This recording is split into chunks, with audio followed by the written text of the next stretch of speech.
Nada, quiero inaugurar esta mesa. Estuvo Cristian Geise ya en la anterior, Sí, sí. también conversando. Pero en esta ocasión vamos a sumergirnos en su mundo creativo, en su mundo fantástico. Pedro Pablo Guerrero, un extraordinario editor nuestro y periodista que vive acá en España, lo va a entrevistar y nos vamos a sumergir en su imaginario fantástico, ese que viene desde Vicuña, desde el norte de Chile a Madrid.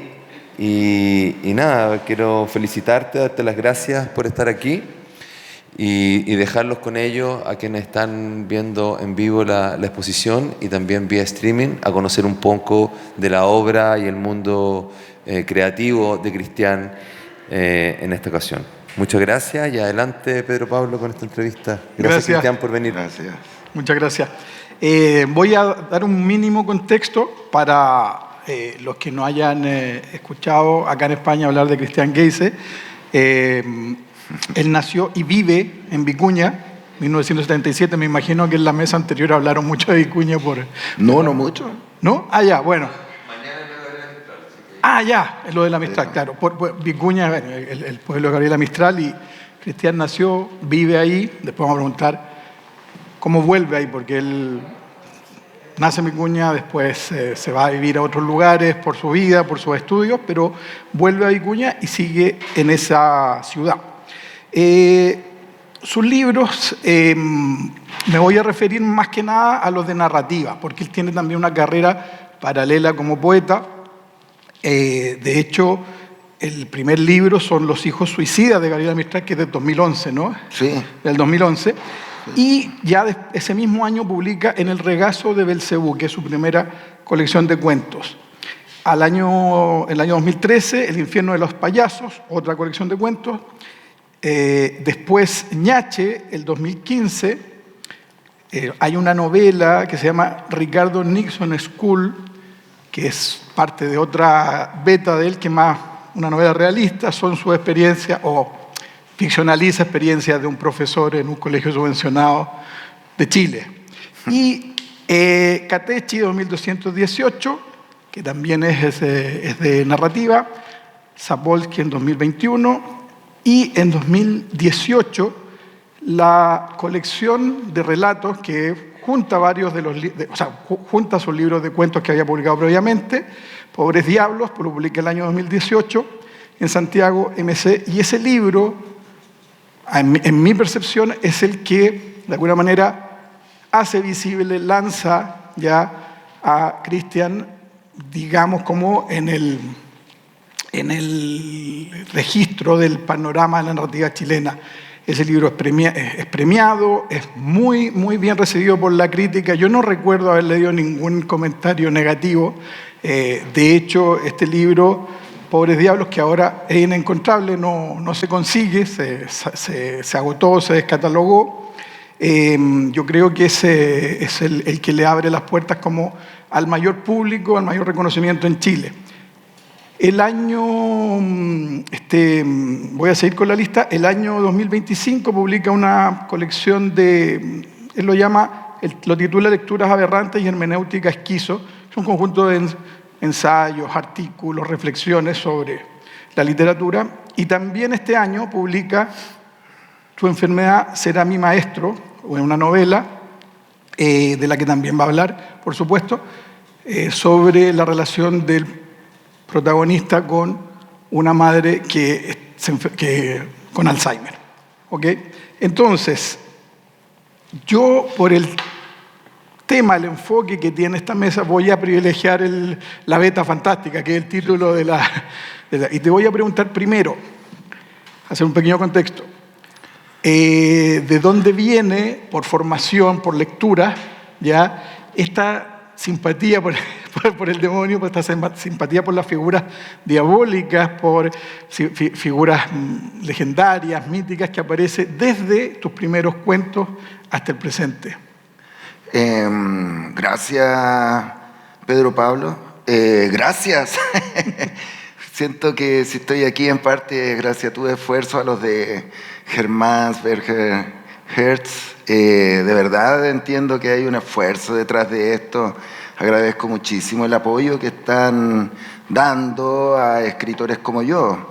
Yo no soy un guaripola de ningún tipo, no soy un director de orquesta de nada, pero sin embargo siento que represento a determinados grupos de escritores en Chile que se toman visceralmente en serio esto y que no siempre tienen la oportunidad de mostrar o visibilizar lo que están haciendo en lugares como este, por ejemplo. Entonces, sinceramente, gracias. Con respecto a lo que tú dices, yo tengo un recuerdo de infancia. Tenía una tía, se llamaba Marta, vivía en un pueblo a 5 kilómetros de Vicuña. Vicuña tiene 10.000 personas. Diaguita, que es del lugar de donde viene mi familia, debe tener en estos momentos unas 300 personas, y ella vivía ahí, sola. Ella había muerto su madre muy joven y ella había quedado ahí. Y ella sentía un placer que siento yo por contar historias de terror a los niños, que allá se le llama penaduras. Historias sobre el diablo, historias sobre tíos borrachos que habían visto unos diablos jugando cartas, historias sobre la destrucción de una iglesia, historias sobre asesinatos y cosas así. Y al ratito yo me di cuenta de que esas historias estaban en todas partes. Y yo siento que mi acercamiento a ese tipo de literatura es, en primer lugar, por parte de la tradición oral, que sigue muy viva. Yo soy profesor, un profesor mercenario, digamos.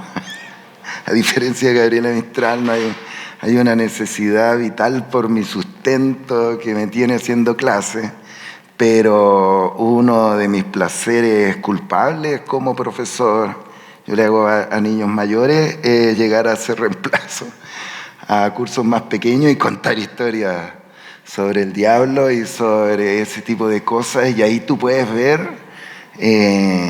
las caras de ellos, los pocos momentos en que quedan en un absoluto silencio, las boquillas abiertas, y el momento donde uno pregunta, ¿y alguien se sabe una? Y ¡pum!, todos empiezan. Entonces es algo que está presente y que partió de ahí. Luego, por afinidades, uno va leyendo otras cosas, y yo siento que ese libro no fue premeditadamente, bueno, sí, fantástico. En su momento yo me di cuenta de que estaba escribiendo puras historias sobre el diablo. El diablo es un personaje de, no sé, una versatilidad máxima. Puede ser tanto un noble como un mendigo, puede ser un estafador o puede parecer un santo. Es absolutamente precioso, pero además provoca ese efecto en todas las personas. Chucha, el diablo. Y cuando me di cuenta que tenía 6 cuentos escritos, dije, aquí hay algo. Y entendí y empecé a trabajar en base a un proyecto, y espero que no se note el artilugio, es como un mantra dentro del arte. Tenían que ser 6, 6, 6, y se cumplió un sueño mío como artista que no siempre se consigue, que es tener esta trilogía en un solo tomo, que es Pobres Diablos. Entonces, no sé, por ahí va tu pregunta. Sí. Entonces, no, de hecho, Pobre Diablo es un libro de 400 páginas. Efectivamente, es una colección muy sólida, muy poderosa de narrativa breve. No mencioné al principio, este año hicieron una lista en el Mercurio, en el suplemento literario, de cuáles eran los mejores libros de narrativa de los primeros 25, bueno, claro, lo que va del siglo XXI, y Geise salió en los primeros lugares. O sea, salió ahí codeándose con Bolaño, Zambra, con varios escritores que son mucho más conocidos en el extranjero, porque han tenido, bueno, también generacionalmente son, ¿cómo se llama esto?, mayores, entonces han tenido más difusión, etcétera. Y Geise dice una cosa que es bien interesante cuando cuenta esta experiencia de la tía, porque resulta que en Chile hay una tradición que es muy conocida, que es la de la lira popular, ¿no es cierto? Ajá. En la lira popular, estas pliegos de cordel, como se conocen aquí en España, donde se reunían en verso, en una métrica popular. Siempre iban historias fantásticas, generalmente apariciones del diablo, qué sé yo, cometas que traían signos funestos y hechos de sangre, violentos. Claro. Esa tradición, que en Chile, bueno, es muy antigua, imagínense, del siglo XIX, ya, por lo menos oralmente anterior, tiene una primera expresión también en la literatura llamada culta o alta chilena, porque el primer escritor chileno, que es José Victorino Lastarria, publica Don Guillermo, que es una novela fantástica, alegórica, de intencionalidad política, pero con todo un imaginario fantástico. Hay imbunche, hay demonios y todo eso, en 1860. Y es la primera novela chilena. Y tiene una anterior, que es El manuscrito del diablo, que es de 1849, que publica la revista Santiago. Entonces, a lo mejor mucha gente no se ha dado cuenta, porque son lectores más bien jóvenes, tienen otras referencias de lo fantástico, que Geyse se inserta en una tradición muy, muy antigua de la literatura chilena y muy potente. Sí, Sí, yo creo que ese es uno de los puntos que llaman la atención de mi proyecto. Hay para algunos una continuación de una tradición literaria chilena que tiene que ver con las culturas populares, que yo asumí de una manera muy natural, que tiene que ver con percibir la forma como viven esos sectores. Yo sentía una inclinación natural por eso. Y de hecho siento que hay una línea que yo agarro en Alcalde, Alfonso Alcalde, que es un escritor poco conocido chileno, pero que para mí es absolutamente fundamental y muy influyente en mí, que viene de esta línea de la que hablas tú, que tiene que ver con la lira popular, que tiene que ver con... Droguet dice que parte en Baldomero Lillo, en el término de la literatura, luego continúa con gente como Manuel Rojas, con Nicomedes Guzmán, sí, con toda una... Estoy hablando de los más visibles porque sí lo había. Y luego continúa con Alcalde, él se considera, Droguet, al mismo parte de esta continuación que tiene como centro gravitacional las culturas populares y considera Alcalde el centro de eso. La diferencia que tiene Alcalde es que por primera vez, creo yo, se observa la manera de disfrutar la vida, las culturas populares, el humor, la comida, el sexo, la risa. Y yo siento que eso, en ese sentido, me entronca con otra tradición que es la del carnaval. Entonces, bueno, y eso pasa por el lenguaje, Pedro Pablo, que es una de las cosas que a mí me llama mucho la atención.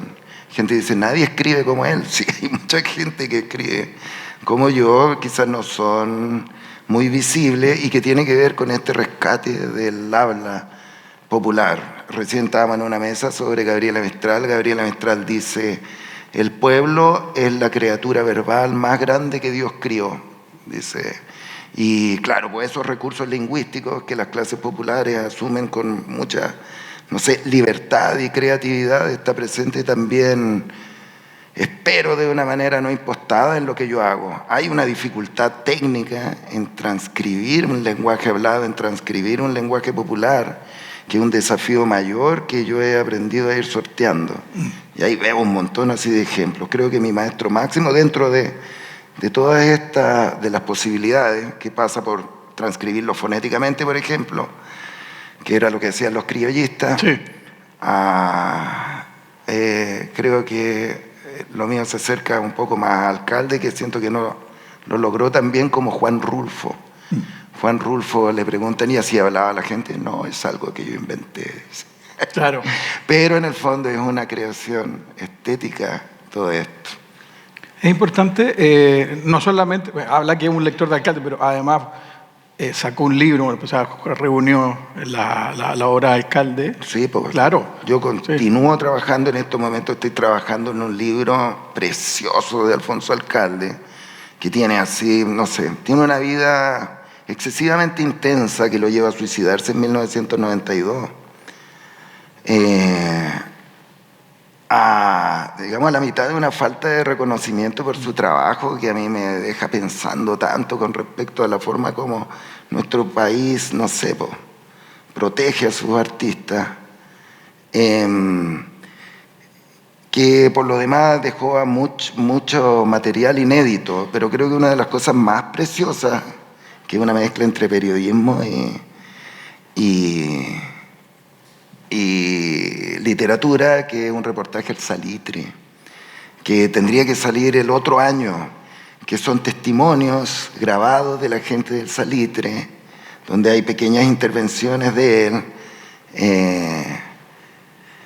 del mundo de las salitreras, donde hay una cantidad de relatos orales impresionantes. Pedro Pablo, ¿y dónde está? Sí, él está vivo, y bueno, yo sigo trabajando con él. Es una de las últimas partes que espero poder rescatar, que creo que está dentro de lo mejor que él hace. Ayer dijo algo recién, Cristian, que es bien importante, esta tradición popular del carnaval, ¿no? El exceso, el comer mucho, beber mucho, esta salir... Es una tradición literaria que, no sé, estudió Bakhtin, medieval, no fue el que la formuló.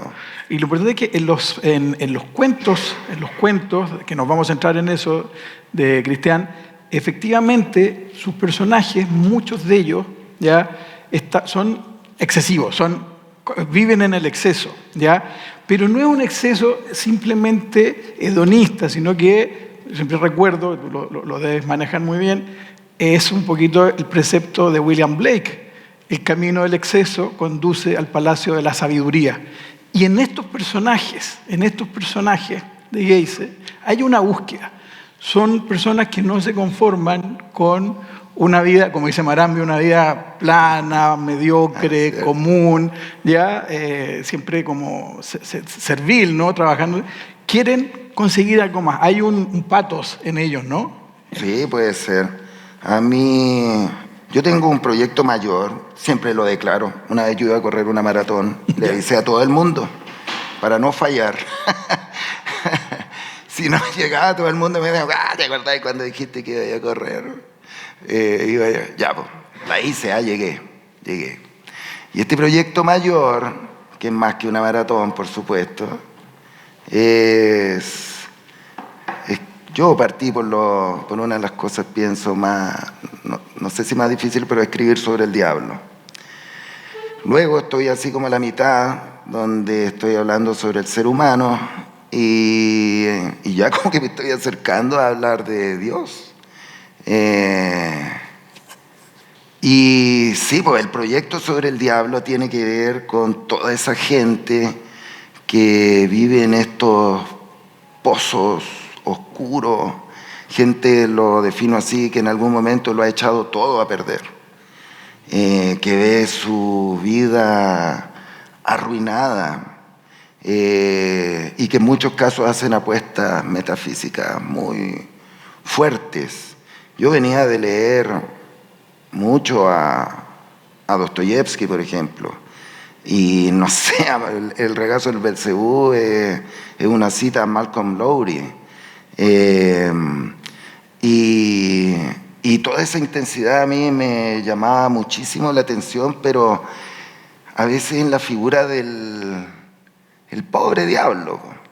A todo esto, a mi abuelo tenía una panadería allá en Vicuña, le decían el pobre diablo. Eso no lo cuento yo aquí, no le importa a nadie, es un guiño a mis más cercanos, pero claro, está centrada en la figura del pobre tipejo, más bien anónimo, que a veces uno, no sé, yo hoy día me iba fijando en el metro, ahora que he conocido de cerca gente que padece determinados problemas, no sé, de descompensaciones biológicas, que los sumergen en grandes infiernos, a veces, como dice Robert Sapolsky, que les impiden disfrutar de un atardecer por no sé, una razón neurobiológica, y y siento que no dimensionamos de repente toda esa tragedia y todo eso que está hundido, toda esa miseria, y por ahí partió ese proyecto, como visibilizar esas cosas tan terribles de esa gente que, como digo yo, lo ha echado a perder todo. Todos hemos estado, yo creo, en algún momento así, a un momento de echarlo todo a perder. Y creo que esos son los protagonistas de esos 18 cuentos. Son en una literatura de la desesperación, ¿ya? Hasta cierto punto, claro. Lo que pasa es que a veces tiene giros que vienen de los fantásticos, que son imprevistos, como el pacto diabólico, ¿no? O el consumo de una sustancia, que a todo esto te he preguntado un millón de veces, como el ñache, si existe o no. El ñache en Chile... me lo pregunta. Claro, en Chile el ñache es una comida de sangre, ¿no? Cuando degüellan un cordero, una cabra, hacen la sangre coagulada, la liñan y se come. Pero el ñache, al parecer, es una sustancia psicotrópica, ¿no? Sí, claro. Yo a veces digo, ¿hasta cuándo voy a ser un adolescente? Bueno, ya estoy dejando de serlo, pero en ese momento pienso que lo era más.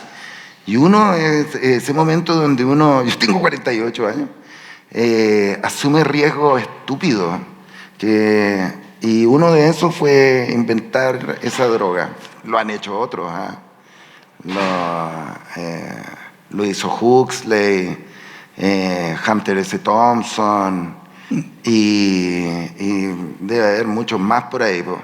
Y es una droga que yo inventé por necesidad.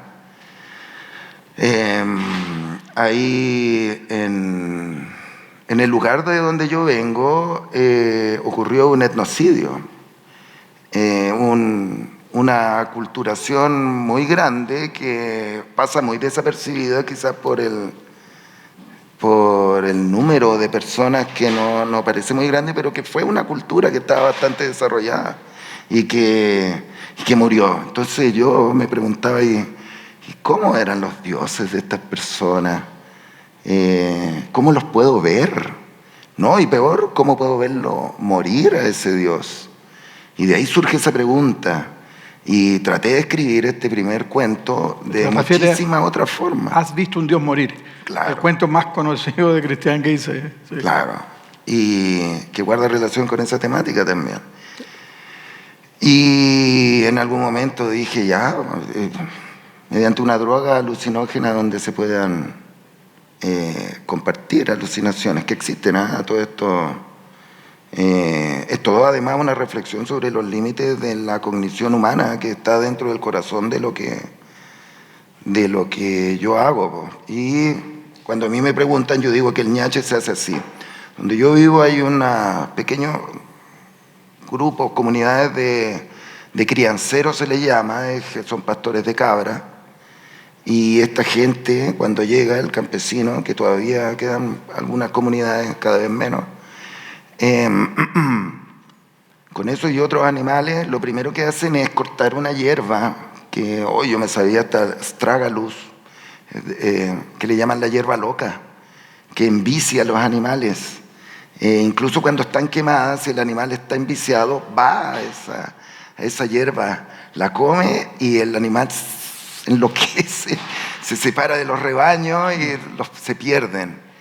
Entonces, dentro de el delirante mundo privado de Christian Geise Navarro, y dije, esto no lo he escrito en ninguna parte, pero lo tengo muy claro, son animales intoxicados con la hierba loca, a los cuales en el momento del degollamiento se guarda, ¿no es cierto?, y se convierte en una gelatina que después produce ese efecto que es compartir alucinaciones y que les permiten a los protagonista ver la muerte de ese Dios.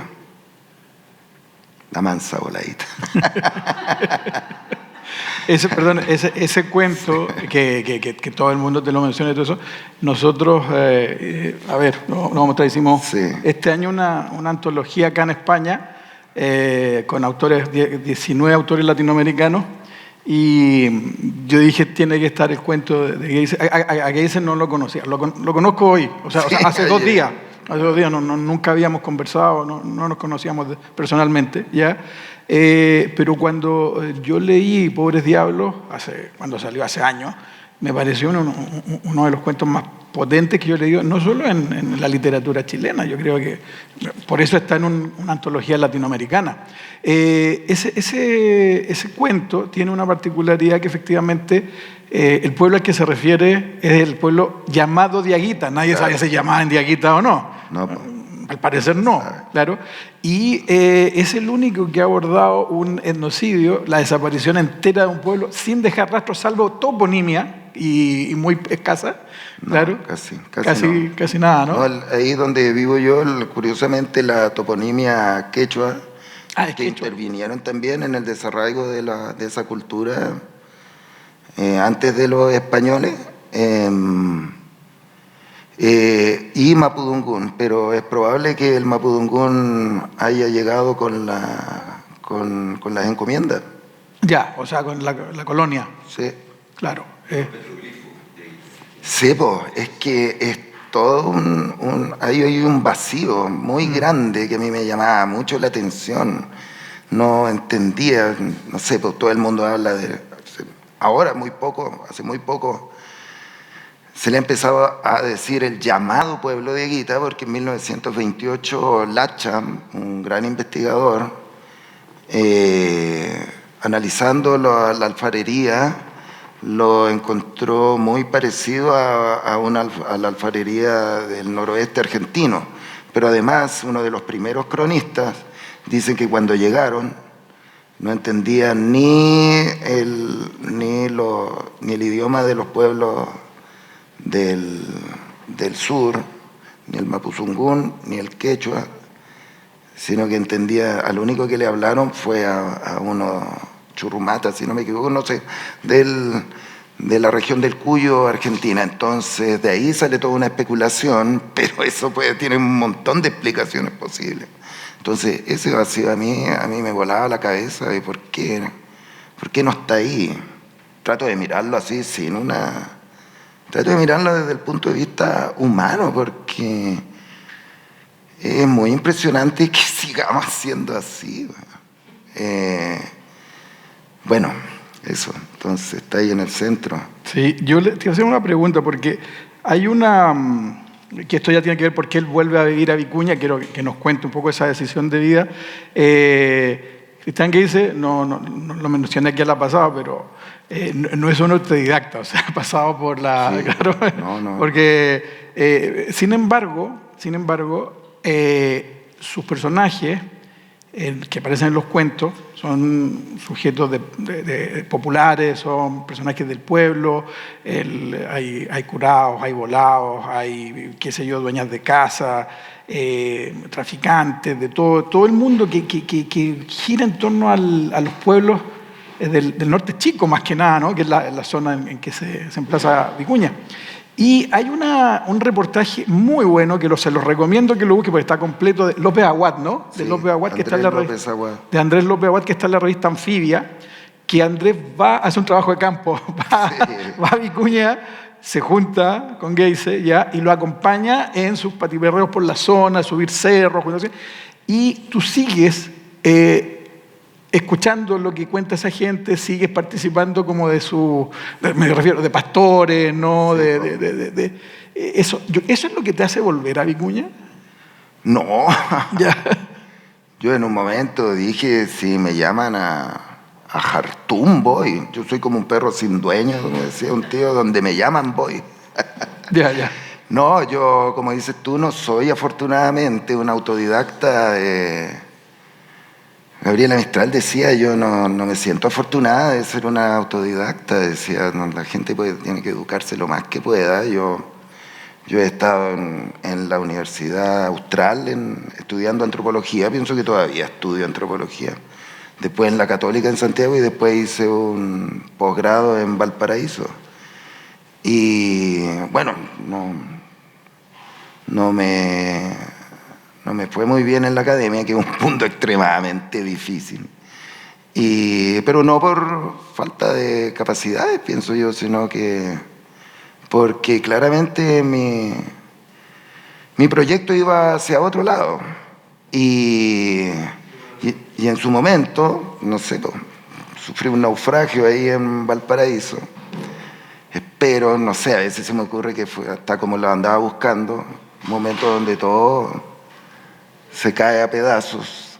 Y tuve que ir al único lugar donde tienen la obligación de recibirme, que es Vicuña. Y llegué ahí, que es un pueblo donde vive mi familia, al cual iba a volver toda la vida, pero yo esperaba pasear un poco más, te lo aseguro, Pedro Pablo, y en su momento ya a determinada edad uno ya no puede andar a la pecha de los padres.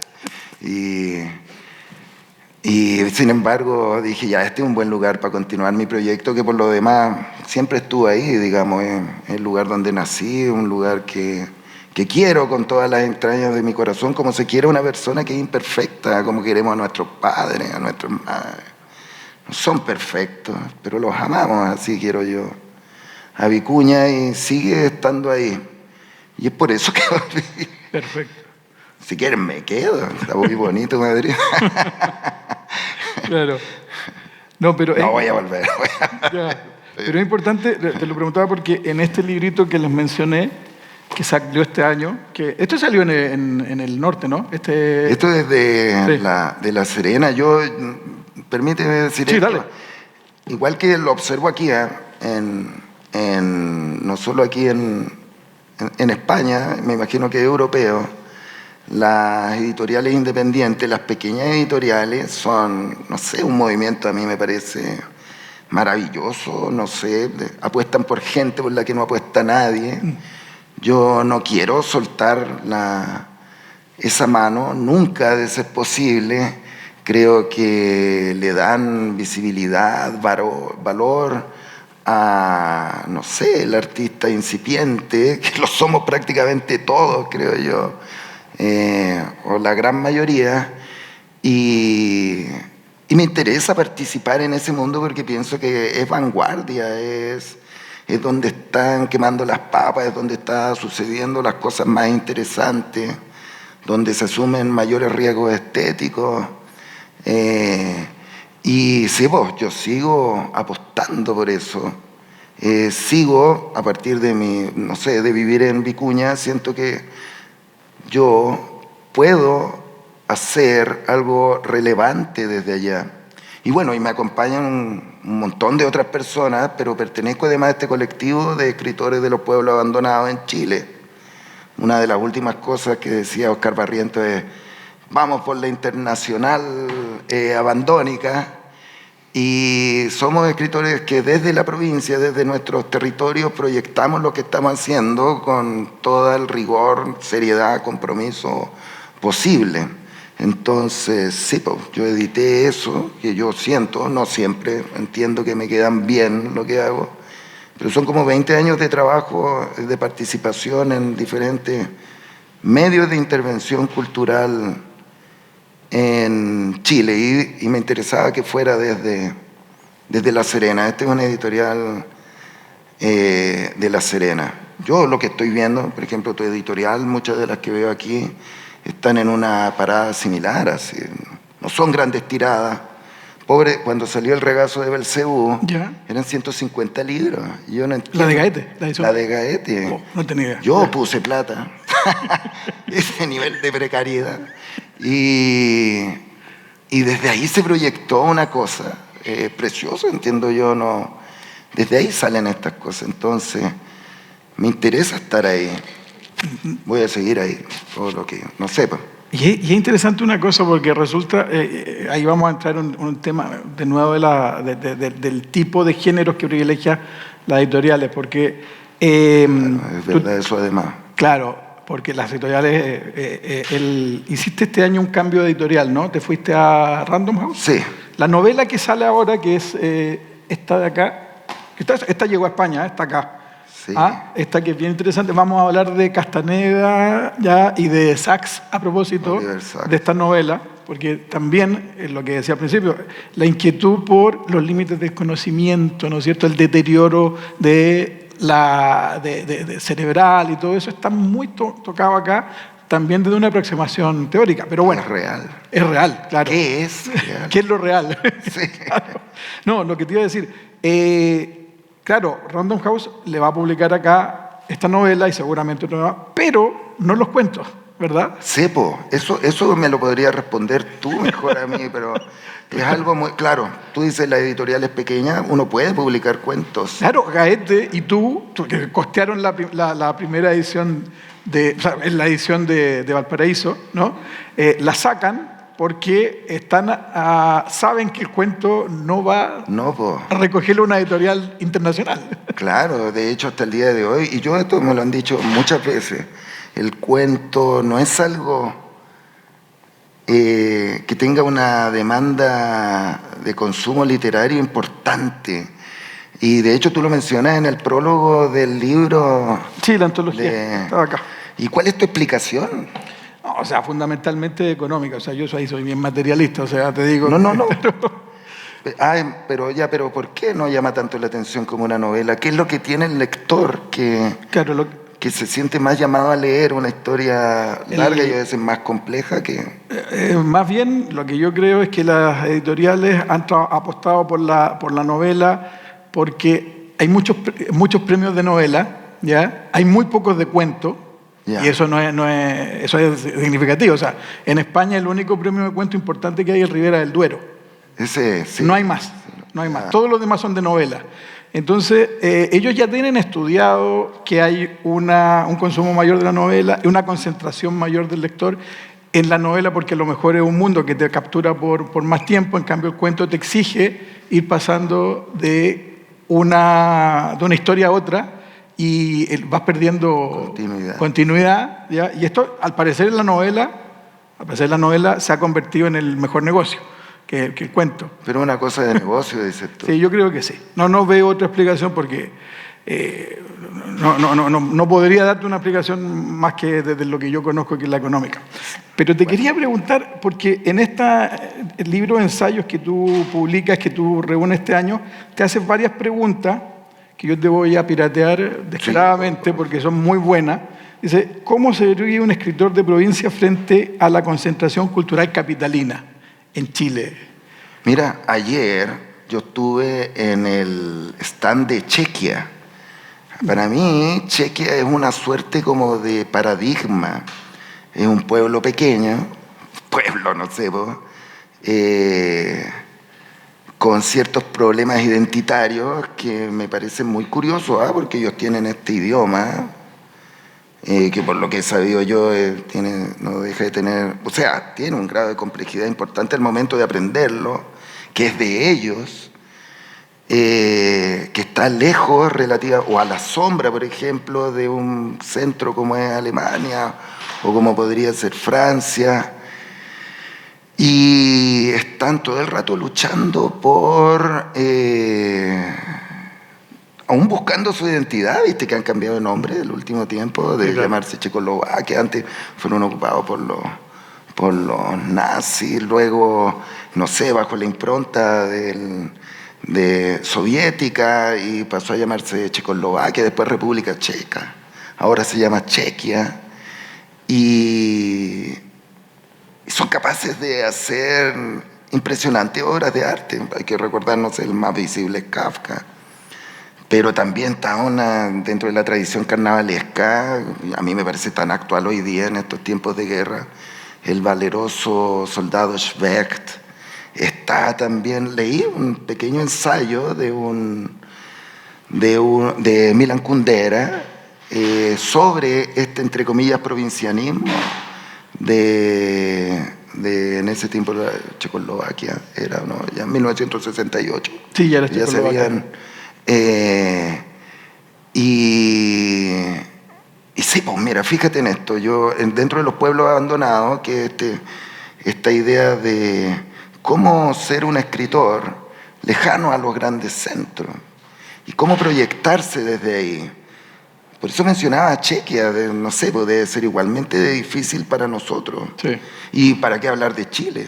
Chile mismo es, dentro del panorama mundial, una pequeña provincia que ha hecho grandes apuestas, pues, y a partir de la cual no sé, pues, nos estamos proyectando todos.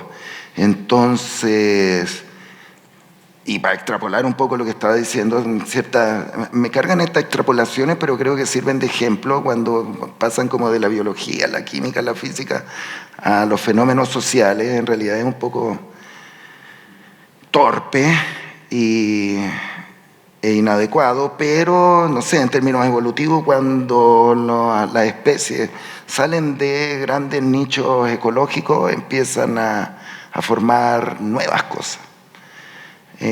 Diversidad, y son capaces de generar nuevas especies.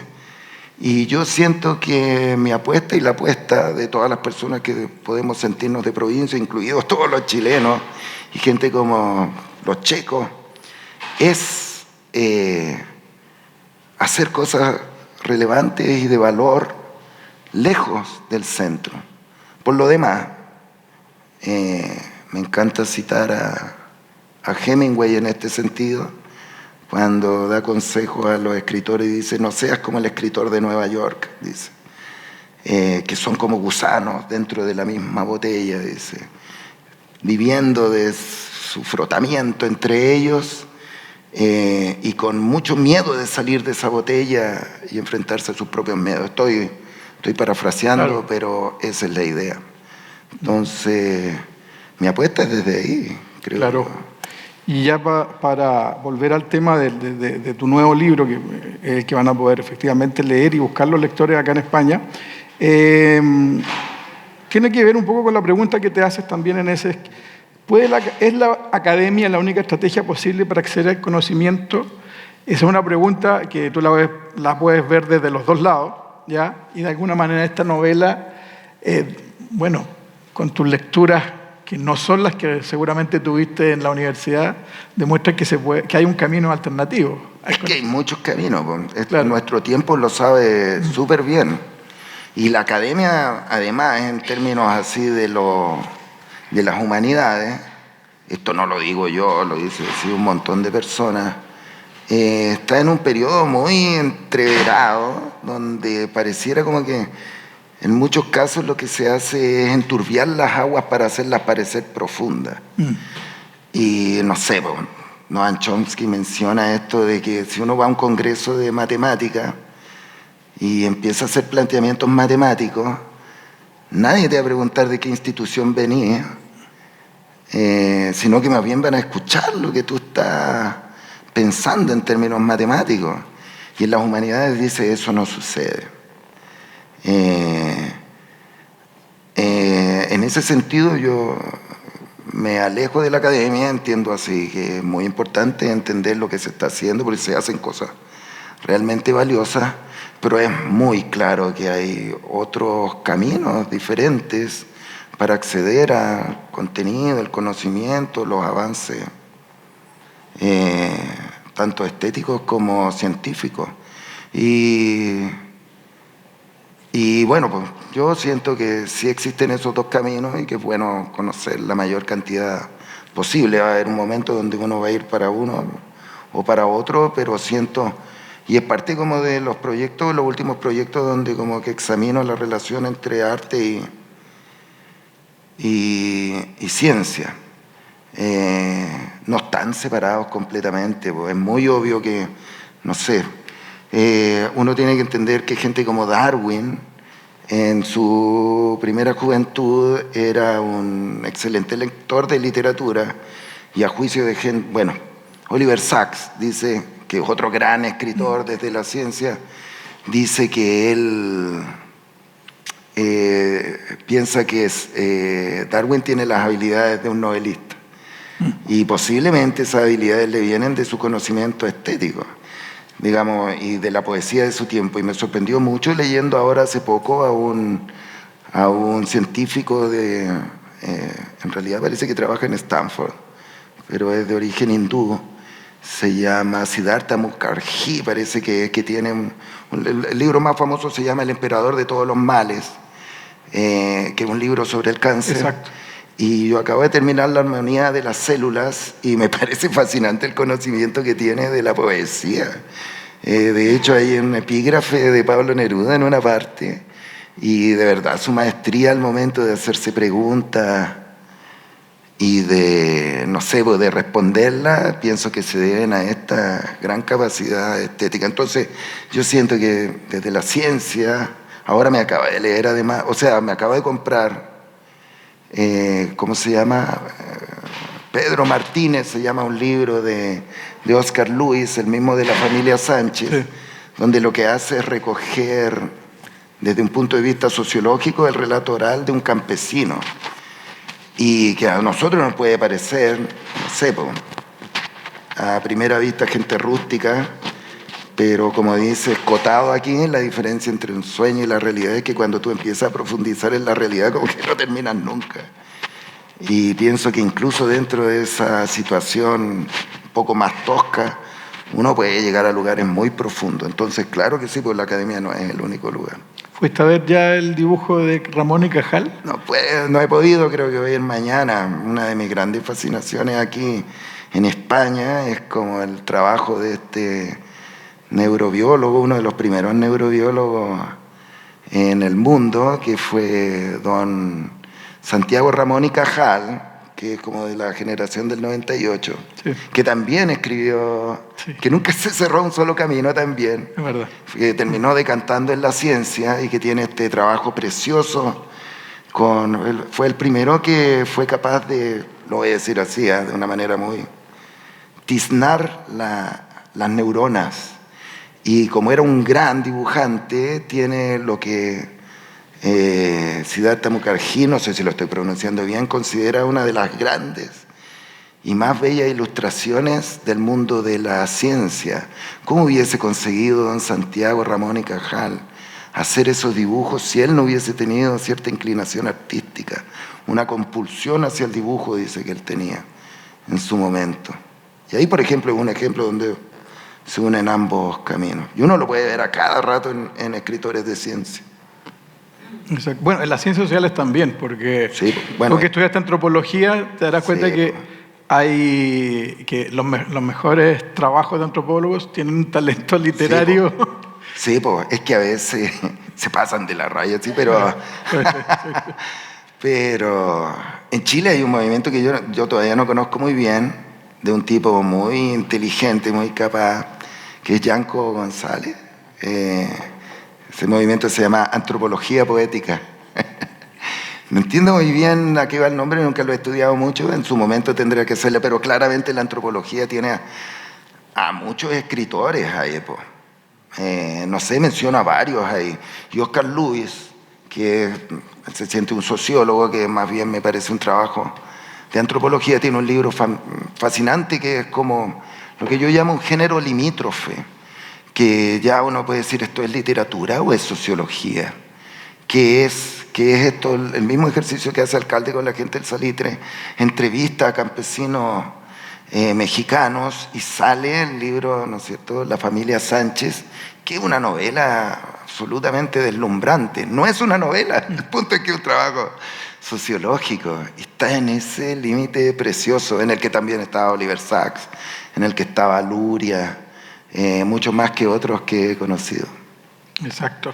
Oye, y con respecto a este libro que tiene mucho que ver con algo, que es un motivo que se repite desde los cuentos iniciales, y me imagino que en la poesía también, que son la compasión, ¿ya?, y la autocompasión, ¿ya? ¿Cuánto pierde un ser humano, bueno, o un creador con la autocompasión y cuánto gana? No sé si lo planteo bien, pero un poco esa es la pregunta que yo me hago al leer tu relato. O sea, yo pienso que en la compasión no se pierde absolutamente nada. O sea, es lo que yo he llegado a entender el último tiempo, a partir de, no sé, trabajos como el de Oliver Sacks. Uh-huh. Que una persona así deslumbrantemente inteligente y que trata a los pacientes y a todas sus personas alrededor como, no como alguien inferior ni nada, sino como un igual. Y partiendo de ahí es capaz de entenderlos y avanzar en lo que hace. Y el último tiempo, esto mejor lo veo, a veces es difícil tomarlo a uno en serio cuando dicen cosas como estudiando las experiencias cercanas a la muerte. La mayoría de las personas que vuelven de que es un fenómeno súper estudiado ahora, porque hace solo un par de años existió la posibilidad de revivir a las personas, y hay una serie de neurobiólogos que están diciendo que la conciencia, que era la gran pregunta de Sachs, la conciencia no es un subproducto del cerebro, sino como algo independiente que toma el cerebro y al cuerpo humano como una especie de vehículo. Entonces, cuando muere esta gente, siente que sale. Y cuando vuelven, ya es muy curioso, de verdad. Hay una parte ahí donde se habla de eso, como que lo que sigue, estoy tan pegado con eso que inevitablemente estoy escribiendo. Hay exámenes, se repiten determinados patrones que hace que la evidencia sea muy contundente. Que donde hay, por ejemplo, exámenes de vida, sin juicio, es precioso eso. Y todo el mundo vuelve con el mensaje de que estamos aquí como para tener un aprendizaje donde la experiencia es lo más importante y en el fondo el amor, que me parece muy hippie, pero es lo que llegan la mayoría de ellos diciendo, y la compasión y la amabilidad, es como lo que venimos a aprender aquí. Y parece que como especie estamos así repitiendo mal, así estamos saliendo pésimos del examen, pero es lo que dicen todos. Entonces yo no siento que a partir de lo último que se pierda nada con la compasión, todo lo contrario. Hay un cuento que dice que es particularmente emotivo, no quiero adelantar mucho, pero está un profesor de un pueblo, se junta con unos chicos jóvenes a emborracharse y a fumar cosas, y resulta que en algún minuto, no en el minuto, él quiere conversar con Yin, ¿no? Sí. Quiere... el hijo de Gabriela Mistral. El hijo de Gabriela Mistral, perdón, claro, para los que no claro. Y ese es un tema que a ti te ha recorrido en todos los géneros, en la poesía tuya, en narrativa, el suicidio de Yin, ¿no? Sí. ¿Qué encuentras ahí? ¿Que hay algo que te apela a desarrollarlo en distintos formatos y géneros literarios? Bueno, lo mencionaba en la charla anterior.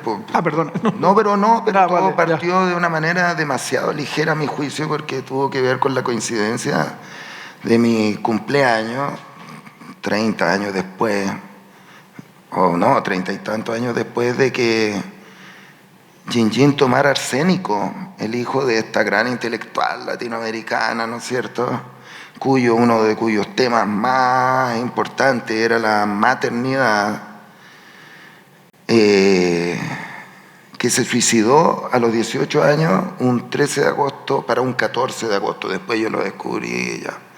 En su momento, Pedro Pablo, como todo ser humano, el suicidio está ahí, yo no creo que llegue nunca a suicidarme. La literatura chilena y toda la literatura está llena de suicidas, todos tenemos, no sé, la posibilidad de... Hay gente que se suicida silenciosamente. Pedro Pablo, de a poco, eso es muy claro para mí, lo he visto de diferentes maneras. Y bueno, pues cuando yo me puse a examinar con detención el caso, cuando lo investigué realmente y vi la gran tragedia que eso había sido, es decir, que tragedia es una palabra, yo pienso que es dimensionar la manera en que eso afectó a Gabriela Mistral o a una persona cualquiera, a mí me dejó prácticamente en shock. Pedro Pablo, el caso de Gabriela Mistral es uno, era una persona pública, ahora lo podemos analizar, lo podemos entender, pero es escombros era la palabra que ella usaba. Ya. A ella parece que le afecta psicológicamente al punto de que afecta su memoria, su cognición. Y ella se derrumba y se quiebra y se rompe, y yo quedé así, te lo juro, así, en shock, al punto que dije, ya, yo aquí termino con esto. Voy a salir de esto, voy a terminar este cuento, voy a terminar esto. Y ojalá ya no más, porque es una cosa que golpea tan fuerte, una cosa privada, ¿me entiendes? Sí. Que en virtud de que todo esto es lo que dice Aldous Huxley sobre la literatura, dice que es hacer público lo privado. Un poco inexacto, pero es un poco lo que pasó en el caso de Gingin, pero en el fondo el suicidio, Alfonso Alcalde se suicidó, Pablo de Roca se suicidó, Violeta Parra se suicidó, algo, no sé, devastador. Yo me he dado cuenta de esto, por más que tú anuncies que lo vas a hacer, por más que digas que es respetable. Hunter S. Thompson, ¿no es cierto? El de Pánico y Locura en Las Vegas, que le encantaban las armas, que era un tipo expansivo, así. Todo el mundo sabía que en un momento se iba a suicidar, él lo había dicho, no estaba bien de salud, y yo vi ahí a su esposa diciendo, no se lo perdono, no se lo perdono, justo cuando más lo necesitábamos, se mató, es un cobarde. A la Lucó de Roca diciendo sobre su padre, no se lo voy a perdonar nunca. A mi hermano querido Hilario Alcalde, que en su momento así, pero no sé, es una cosa muy difícil de procesar. Entonces, no sé, yo en su momento escribí sobre eso y dentro del contexto de este libro, me parece una de las formas más fuertes de entrar en un infierno dentro de esta vida. Y digamos que hay otras, no sé, a partir de las experiencias cercanas a la muerte. Entonces, no sé, por ahí va. Sí, no, es interesante porque lo que en ese cuento, una cosa que me quedó dando vuelta, es un cuento muy intenso, tan intenso como Has visto un Dios morir, ¿ya? Lo que pasa es que en el delirio de este personaje que quiere entrar en contacto con Gingin y preguntarle, ¿no? Porque se pregunta si existe el infierno, si no existe, qué es lo que hay, y todo eso, que adelanta un poco las inquietudes actuales. Y hay una parte donde dice que los seres humanos no son más que, no sé si es la palabra, piezas, peones de una lucha mucho mayor entre fuerzas distintas, que es una idea de idealismo, absolutamente idealista. Sí, pues es muy antigua.